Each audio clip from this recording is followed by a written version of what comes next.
मेहनत की कमाई। बहुत समय पहले की बात है। एक बड़ा मेहनती किसान था। उस बार उसकी फसल भी बड़ी अच्छी हुई थी। आखिरकार मेरी मेहनत सफल हुई। उसने शहर की मंडी में काफी अच्छे मुनाफे से फसल बेची। 300 सोने की मुहरें। इस मोटी रकम के बारे में मैं किसी को नहीं बताऊंगा। घर आकर उसने धन जमीन में गाड़ दिया। बस अब इसे कोई नहीं चुरा सकता। कुछ दिन बाद 300 ही थी या ज्यादा? एक बार फिर से गिन के देखता हूँ। उसने दरवाजा बंद कर सौकल लगा दी। अब कौन आ टपका? मुहरें छिपा देनी चाहिए। उसने जल्दी से मोहरे थैली में भर दी। हे भगवान, कहाँ छिपाऊं इस थैली को? ये पतीला ठीक रहेगा।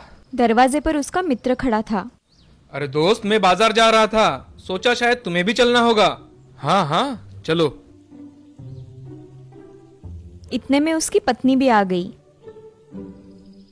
भाग्यवान, मैं दोपहर तक आ जाऊंगा, खाना तैयार रखना। जल्दी में वह मोहरों वाली थैली की बात भूल ही गया। उसकी पत्नी रसोई में आई तो घर में पानी की एक बूंद भी नहीं है, मुझे पहले पानी लाना चाहिए। उसने एक पतीला उठाया। नदी की ओर जा ही रही थी कि अचानक उसे ख्याल आया। वो लौटने पर घर सूना पाएंगे तो चिढ़ेंगे। वाह, कसाई आ रहा है, बेचारा हमेशा मदद करता है। भैया, थोड़ा पानी ला दोगे? जरूर ला दूंगा बहन, लाओ पतीला। तुम घर जाओ, मैं पानी लेकर आता हूँ। नदी की ओर जाते समय उसे पतीले में कुछ आवाज सुनाई दी। क्या है इस पतीले में? अरे थैली! इतने सारे सोने की मुहरें! मेरी तो किस्मत खुल गई।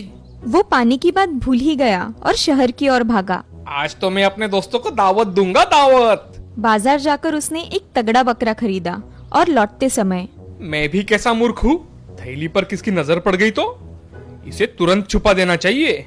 लेकिन छुपाऊं कहाँ? अरे हाँ, बकरे के पेट से बेहतर जगह क्या हो सकती है भला? उसने वो सारी सोने की मोहरें बकरे को जबरदस्ती खिला दी। थोड़ा आगे जाने पर उसे अपना बेटा मिला। मुझे शहर में कुछ काम है, तुम इस बकरे को लेकर घर जाओ। ठीक है बापू। 2 मुहरों में खरीदा है, संभाल कर लेकर जाना इसे। हाँ बापू। रास्ते में लड़की को किसान और उसका मित्र मिले। बड़ा तगड़ा बकरा है, क्या तुम इसे बेचोगे? पहले दाम कितना दोगे बताओ। मैं इस बकरे के तुम्हें 3 मोहरे दे सकता हूँ। ठीक है, ले लो। वाह वाह, आज बड़ा अच्छा सौदा रहा है। इस सौदे से तो बापू बड़ा खुश होगा। 1 मुहर का फायदा जो हो गया। इधर किसान जब बकरे को लेकर घर लौटा। कितना तगड़ा बकरा है। हाँ, दोस्तों को दावत दूंगा, तुम इसे पीछे आंगन में बांध दो। और जैसे ही किसान घर में घुसा तो अरे मेरा पतीला कहाँ गया? मैंने पतीला यहाँ रखा था, क्या किया तुमने उसके साथ? कसाई को पानी लाने के लिए दिया था, लेकिन वो अभी तक आया ही नहीं। अरे भाग्यवान, वो कभी अब आएगा भी नहीं। पतीले में सोने की मुहरों वाली थैली थी। हाय राम, मुझे बताया क्यों नहीं आपने? हे भगवान, मेरे खून पसीने की कमाई लुट गई। जी, आप दिल छोटा मत कीजिए, हमारी ईमान की कमाई कोई नहीं छीन सकता। ठीक कहती हो। चलो बकरे की बलि देकर भगवान से न्याय की दुआ मांगते हैं। दूसरे ही पल वह रसोई में दौड़ता हुआ आया। बड़े खुश हो? क्या माजरा है? मेरी मुहरों वाली थैली, मेरा धन बकरे के पेट में मिल गया। लेकिन वो वहाँ कैसे पहुँची? कसाई ने ही ठूसा होगा, उसी के बेटे से बकरा खरीदा है मैंने। अच्छा सबक मिला है उसे। अब धन हमेशा मैं अपने पास ही रखूंगा। दूसरे दिन किसी काम से किसान को शहर जाना था। लौटते समय कितनी गर्मी है, पानी में गोता लगा लेता हूँ, मजा आ जाएगा। अपने कपड़े और थैली वही किनारे पे रखकर वो नदी में उतर गया। उधर से गुजरते हुए एक चरवाहा की निगाह थैली पर पड़ी। अरे सोने की मुहरें, मेरी तो किस्मत खुल गई। और वो थैली लेकर चला गया। रास्ते में लगता है कोई आ रहा है, जरूर मेरी थैली छीन लेगा। मुझे इसे कहीं छुपा देना चाहिए। उसने थैली कुएं में फेंक दी। इसे बाद में आकर ले जाऊंगा। इधर किसान तरोताजा होकर बाहर निकला। हाँ, मजा आ गया। अब जल्दी घर चलना चाहिए। अरे मेरी मुहरों वाली थैली कहाँ गई? हे भगवान, मैंने फिर से धन गवा दिया। शोकाकुल किसान घर लौट रहा था कि आंधी आई। अरे मेरी पगड़ी! पगड़ी के पीछे भागता किसान कुएं के पास आ गया और पैर फिसलकर कुएं में गिर गया। बचाओ बचाओ, मेरा धन मुझे फिर मिल गया। वो कुएं से बाहर आया और घर पहुंचा। दूसरे दिन किसान और चरवाहे की भेंट गांव के बाजार में हुई। बड़े दुखी हो भाई, क्या हुआ? मैंने सोने की सिक्कों की थैली एक कुएं में छुपाई थी, अब जाकर देखा तो गायब है। मतलब वो थैली मेरी नहीं थी? तुम्हारी थैली सुरक्षित है भाई, मैंने समझा नदी किनारे खोई मेरी थैली है। आओ, तुम्हारा धन तुम्हें दे दूं। घर जाकर किसान ने मोहरों वाली थैली उसे दे दी। भगवान करे तुम्हारी थैली भी तुम्हें जल्द मिल जाए। जब चरवाहा घर की ओर जा रहा था, कैसा मूर्ख है, अपनी थैली भी नहीं पहचानता। चरवाहा घर पहुंचकर मेरे खोखले डंडे में ये मुहरें सुरक्षित रहेंगी। चरवाहा सारी सोने की मोहरें उस खोखले डंडे में डाल देता है और दूसरे दिन नदी किनारे टहलते समय वो फिसल गया और डंडा भी पानी में जा गिरा। इसके पहले कि वो डंडा पकड़े, एक जबरदस्त लहर उस डंडे को बहा ले गई। दूसरे किनारे पर किसान नहा रहा था, तभी उसे वो डंडा उसकी ओर आता दिखाई दिया। बड़ा अच्छा डंडा है, चलो इसे घर ले चलता हूँ, काम आएगा। किसान वो डंडा लेकर जब घर आया, जलाने के लिए लकड़ी ही नहीं है। आज ही ये डंडा मिला है, अभी का काम चलाने के लिए इसे ही काट देता हूँ।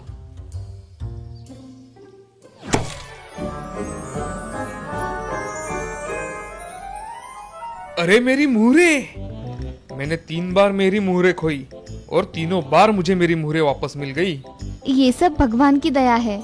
इस कहानी से हमें ये सीख मिलती है कि ईमानदारी की कमाई कभी कोई छीन नहीं सकता। भगवान तुम्हें वो हर हाल में वापस दे देता है।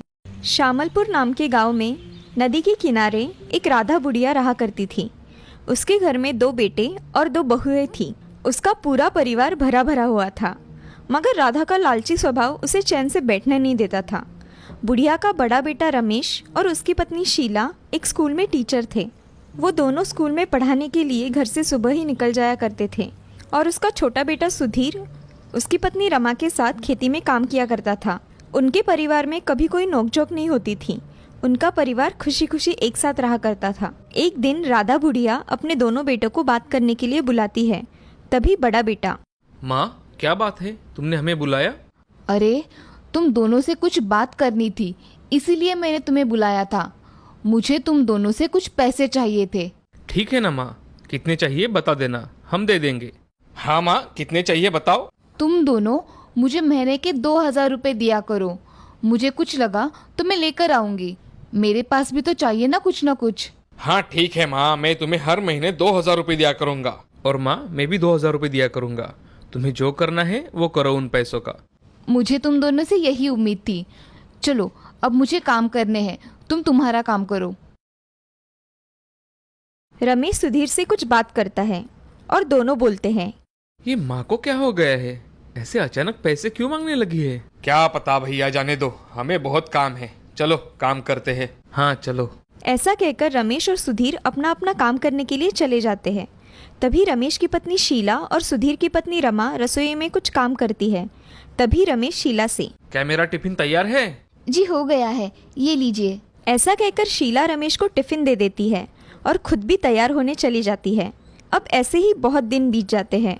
अब राधा दिन भर अपने आप से सोचती है कि अगर मैं मेरे पोता और पोती के खाने का सामान चुरा लूं, तो मुझे घर में बहुत सारा खाने को मिलेगा और मुझे बाहर से कुछ लाना भी नहीं पड़ेगा। ऐसा मन ही मन सोचकर राधा बुढ़िया बहुत खुश हो जाती है। अगले दिन सुधीर का बेटा श्रवण और रमेश की बेटी शर्वरी अपने स्कूल के लिए निकल जाते हैं। तभी राधा बुढ़िया उनके खाने का सामान जैसे बिस्किट, वेफर्स और चॉकलेट्स ऐसे सब चीजें चुराकर अपने कमरे में लेकर जाती है और वही कमरे में बैठकर उसे खा लेती है। मगर जब बच्चे स्कूल से घर आते हैं कि उनके खाने के सामान को किसी ने हाथ लगाया है, तभी दोनों बच्चे रमा के पास चले जाते हैं। चाची, हमारी खाने की चीजों को किसने हाथ लगाया? उसमें से बहुत खाने की चीजें गायब है। हाँ माँ, मेरी भी खाने की चीजें गायब है। कल तो चॉकलेट भी थी उसमें, आज चॉकलेट भी नहीं है। ये सब सुनकर रमा 1 मिनट के लिए शांत हो जाती है और कहती है, अरे बेटे, होंगे ना यही कहीं। तुम दोनों की खाने की चीजों को कौन हाथ लगाएगा? तुमने खाया होगा और याद नहीं होगा, समझे? अब जाओ, पढ़ाई नहीं करनी है। हाँ, हम जाते हैं। ऐसा बोलकर रमा वक्त को संभाल लेती है और अपने ही विचार में खो जाती है। इस घर में दीदी भी सुबह गई तो शाम को आती है और मैं भी काम में अटकी रहती हूँ। ये दोनों भाई तो काम से सुबह जल्दी घर से निकल जाते हैं और रहा माँ जी का, तो वह ऐसा क्यों करेगी?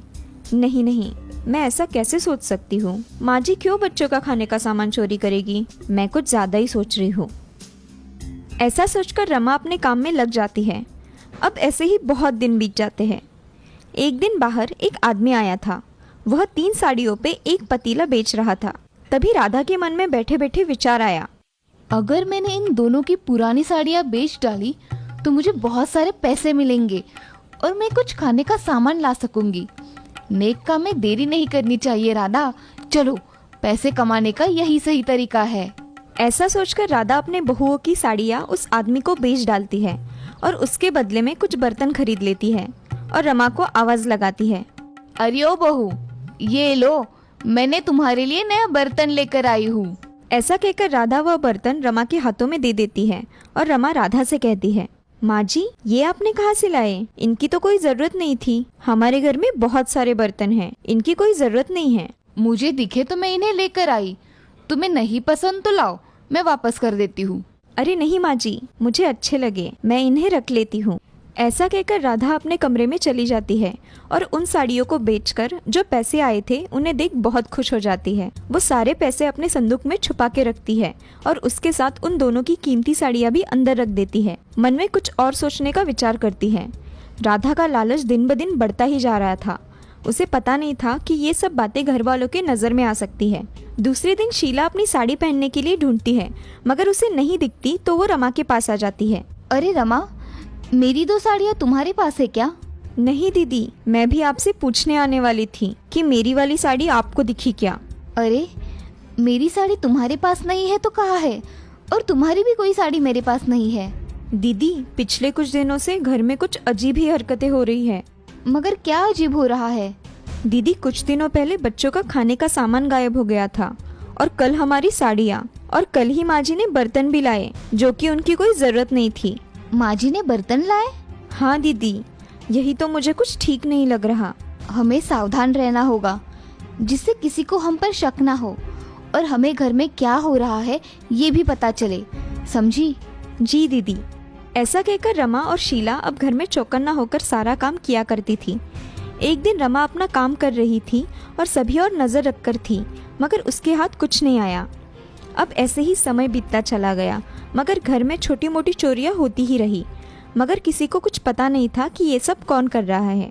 एक दिन रमा राधा का कमरा साफ करने के लिए उसके कमरे में चली जाती है और वहां जाकर कमरा साफ करती है तो उसे संदूक के नीचे कुछ गिरा हुआ दिखाई देता है। वह शीला को बुलाती है और दोनों मिलकर संदूक को खोलती है। तभी रमा शीला से, दीदी जल्दी करो, नहीं तो माँ जी आ जाएगी। अरे रमा, ये देखो हमारी महंगी साड़ियाँ, और ये देखो बच्चों के खाने का सामान, और ये इतने सारे पैसे आए कहाँ से इनके पास? ये सब माँ जी कर रही थी, मगर उन्हें इस सब की क्या जरूरत पड़ी? वो छुप कर अपना काम कर रही थी। उनके मन में लालच आ गया है रमा, इसीलिए वो ये सब कर रही है। मगर क्यों दीदी? इस उम्र में पैसा खुद के पास रहे ऐसा सबको लगता है, इसीलिए उन्होंने ये तरीका अपनाया है और इसीलिए वो इन दोनों से भी हर महीने पैसे मांगती है। अब हम क्या करें? इन दोनों भाइयों को सारी बात बता दे क्या? अरे नहीं रमा, ऐसा मत करो। हमें माँ जी को रंगे हाथ पकड़ना है, समझी? बाद में देखेंगे कि क्या करना है, मगर अब हमें उन पर नजर रखनी पड़ेगी। जी दीदी। उन दोनों की बातें हो ही रही थी कि राधा वहाँ आ जाती है और उन्हें बोलती है, तुम दोनों मेरे कमरे में क्या कर रही हो? मैं आपके कमरे की सफाई करने के लिए यहाँ आई थी, तो दीदी को भी बुला लिया सफाई करने के लिए। अच्छा, अब जाओ तुम दोनों, कल हमारे यहाँ मेहमान आने वाले हैं। जी माँ जी, हम चलते हैं। ऐसा कहकर रमा और शीला वहाँ से चले जाते हैं और शीला रमा से, रमा, मुझे लगता है माँ जी कल भी कुछ न कुछ करेगी, हमें उन पर ध्यान रखना होगा। जी दीदी, हम उन पर ध्यान रखेंगे। अगले दिन घर में मेहमान आने वाले थे, इसलिए बहुत सारे पकवान बन रहे थे। शीला और रमा काम करने में व्यस्त थी। तभी राधा किचन में आकर एक लड्डू का बॉक्स उठाती है और अपने कमरे में लेकर चली जाती है। ये सब रमा और शीला देख लेते हैं, मगर वह कुछ नहीं बोलते। सभी मेहमान आने के बाद सब खाना खाने के लिए बैठ जाते हैं और उनमें से एक मेहमान का पॉकेट वहाँ नीचे जमीन पर गिर जाता है। तभी राधा बुढ़िया की नज़र उस पर पड़ जाती है। वह पॉकेट उठाने ही वाली थी कि शीला और रमा वहाँ आ जाते हैं और उनकी ओर देखते हैं। तभी राधा, अरे, मैं ये किसका है ये देख रही थी। माँ जी, अब इसमें से कितने पैसे मिलेंगे ये देख रही थी ना? कुछ भी बातें मत करो बहू। हमें सब पता है माँ जी, सब मेहमान हैं इसीलिए हम कुछ नहीं कर रहे। तुम दोनों पागल हो गई हो क्या? ऐसा कहकर राधा वह पॉकेट वह टेबल पर रखकर गुस्से से अपने कमरे में चली जाती है। ये सब देख रमा शीला की ओर देखती है। तभी शीला, सब मेहमान जाने के बाद देखेंगे, सबके सामने तमाशा नहीं चाहिए, चलो। ऐसा कहकर रमा और शीला काम करने चले जाते हैं। अब कुछ देर बाद सभी मेहमान अपने घर चले जाते हैं। अब राधा भी बाहर आकर बैठती है। तभी शीला राधा से, माँ जी, अब ऐसा क्यों कर रही है? तुम क्या कह रही हो बहू? मुझे कुछ समझ नहीं आ रहा। ये सब बातें सुन रमेश और सुधीर भी वहाँ आ जाते हैं और शीला को ऐसी बातें कर रमेश शीला से, शीला, तुम्हें समझ में आ रहा है कि तुम किससे और कैसी बातें कर रही हो? हाँ, मुझे पता है मैं क्या बात कर रही हूँ। अरे भाभी, बोलो भी अभी, क्या हुआ है? अपनी माँ से पूछो ये सब क्यों कर रही है। माँ, क्या हुआ है? भाभी ये सब क्या कह रही है? मुझे माफ कर दो बेटा, मैंने अपने ही घर में चोरी की, बच्चों के खाने की चीजें चुराई। मुझे पैसों को लेकर मन में लालच आ गया था, इसीलिए मैंने ये सब किया। मैंने लालच में आकर बहुओं की साड़ियाँ भी बेच दी और उससे बर्तन खरीद लिए, और तो और आज मेहमानों का पॉकेट भी ले रही थी। तभी शीला ने आकर मुझे रोका। मुझे तुम सब माफ कर दो, मुझसे गलती हो गई। ये सब सुन सभी राधा की ओर देखने लगते हैं और तभी सुधीर अपनी माँ से, माँ, तुमने ऐसा सिर्फ लालच में आकर किया? अरे तुम्हें चाहिए था तो हमें मांग लिया होता, हम तुम्हें दे देते, मगर ऐसा क्यों किया तुमने? अब तुम पर तो भरोसा करना ही मुश्किल हो जाएगा माँ। हाँ माँ, सुधीर ठीक कह रहा है, अब हम कुछ नहीं कर सकते। ये सब सुन राधा की आंखें भर आती है और वह माफी मांगने लगती है। और तभी शीला सभी से, माँ जी, आपने जो किया वो सही नहीं था। अपने ही घर में चोरी करना अच्छी बात नहीं होती माँ जी, मगर आज के बाद ऐसा कभी नहीं करेगी, आप वचन दीजिए हमें। हाँ बहू, मैं वचन देती हूँ कि आज के बाद मुझसे ऐसा कभी नहीं होगा, मेरा विश्वास करो। राधा बुढ़िया की बातें सुन सुधीर अपनी माँ से, माँ, आज के बाद कभी ऐसा कुछ भी मत करना, हम तुम्हें माफ कर देते हैं। माँ, अब की बार हम तुम्हें माफ करते हैं, मगर ये सब फिर से नहीं होना चाहिए। ठीक है बेटा, आज से मैं अपना लालच छोड़ अपने सुखी परिवार में रहूंगी। ऐसा कहते ही श्रवण और शर्वरी भी अपनी दादी के गले लग जाते हैं और रमा और शीला भी उनके गले लगकर अब उन्हें माफ कर देती है। अब राधा बुढ़िया को किसी भी चीज की कोई कमी नहीं थी, वह अब बहुत खुश रहा करती थी और अब राधा बुढ़िया ने लालच भी छोड़ दिया था। इस कहानी से हमें ये सीख मिलती है कि जिंदगी में लालच नहीं करना चाहिए, क्योंकि लालच अच्छे आदमी को बुरा काम करने के लिए प्रवृत्त करता है। इसीलिए कहते हैं ना, लालच बुरी बला है।